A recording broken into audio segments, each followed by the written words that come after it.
Merci d'être avec nous. Vous êtes spécialiste du renseignement militaire.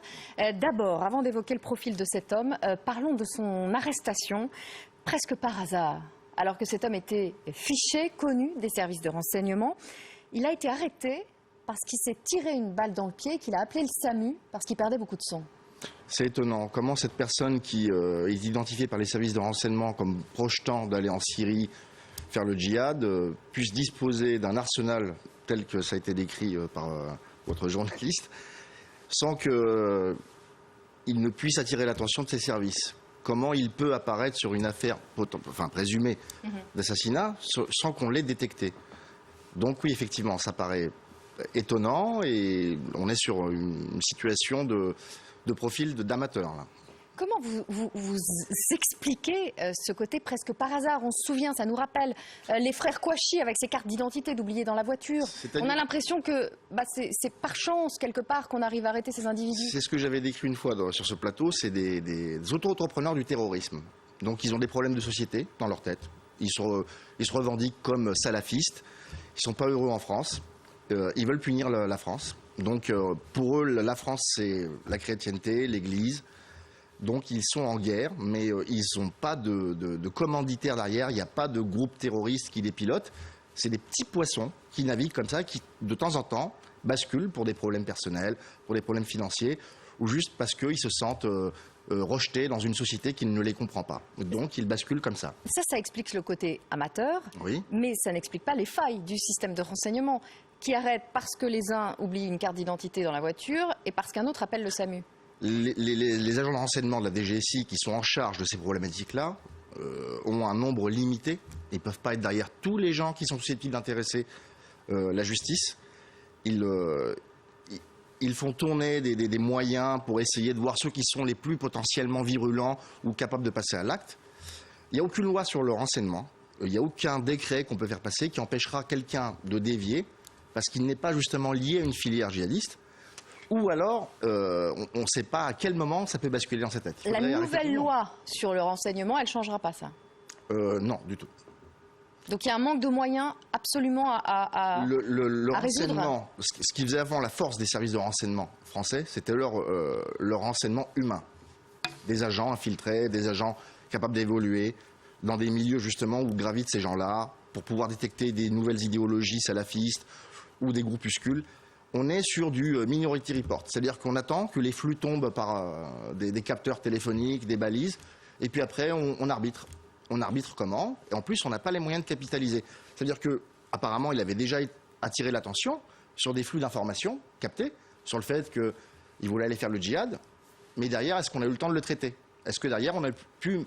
Pour un individu comme lui, il faut 8 agents de terrain pour le suivre, faire son environnement. Donc c'est pas en écoutant son téléphone. Sur les 8, par exemple, aujourd'hui, il y en a combien? Ça va pas bouger, hein. On va réduire peut-être un petit peu parce qu'on va plus mettre des gens derrière les téléphones, derrière les centres d'écoute.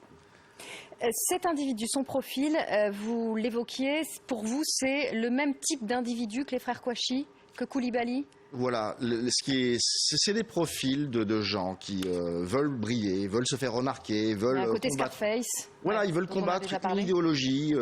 Ils veulent représenter, ils se sentent habités par la représentation de l'État islamique ou de je ne sais quel groupuscule terroriste, et ils veulent nous punir. Mais au départ, c'est des phénomènes de gens qui sont mal insérés dans la société. Même des peines de cœur peuvent faire dévier quelqu'un en se trouvant une mission. Donc oui, ils sont indétectables, et ce n'est pas les nouveaux moyens des services de renseignement qui pourront identifier ce genre d'individus. Et comment expliquer, vous l'évoquiez là encore, qu'il dispose d'un tel arsenal de guerre tout en étant fiché, connu des services de renseignement? D'où vient cet arsenal, par exemple? Bon, c'est sûr déjà là qu'il y a une défaillance sur quelqu'un qui est identifié par les services de renseignement, qui a un profil de partant vers la Syrie, puisse disposer de ces moyens-là. Il y a un gros problème. C'est-à-dire, pourquoi on l'a identifié? Qu'est-ce qu'on a fait depuis qu'on l'a identifié? Et pourquoi on n'a pas déjà convoqué ou surveillé de manière plus concrète plutôt que son téléphone? Il n'y a pas besoin d'être terroriste pour comprendre que si on parle au téléphone et qu'on dit bombe ou je vais faire un attentat, pour savoir qu'on va être détecté. Parce que maintenant on parle en codé, dans des dialectes rares. Là, il est d'origine algérienne. Il pourrait parler d'attentat pendant 5 heures sans qu'aucun agent de la DGSI, même les meilleurs linguistes, ne puisse comprendre ce qu'il dit. Parce qu'ils ont un protocole à eux. Donc, la vraie question, c'est comment cet homme-là, informaticien, a pu avoir ce matériel. Et ce matériel, il vient d'où? Eh ben, il vient probablement de l'étranger, qui transite par des banlieues. Comment il a pu acheter ce matériel? Combien c'est vendu? Il y avait des rapports qui disaient entre 800 et 1000 euros. Donc la vraie dangerosité pour la France, c'est ces gens qui disposent de ce matériel-là, qui revendent à des individus pareils. Et parlons de cibles. Bernard Cazeneuve dit que cet individu préparait un attentat dans une ou deux églises. Les églises, il est vrai, en France, ne sont pas protégées, contrairement aux synagogues et aux mosquées. C'est une nouvelle cible, les églises? Oui, et comme d'autres hyper-cachères, comme d'autres médias, comme vos confrères de Charlie Hebdo, on ne peut pas protéger tout le monde. Il faut protéger les églises maintenant? Bah, ils vont devoir le faire. Pourquoi les synagogues? Pourquoi les mosquées? Pourquoi pas les églises? Bien sûr.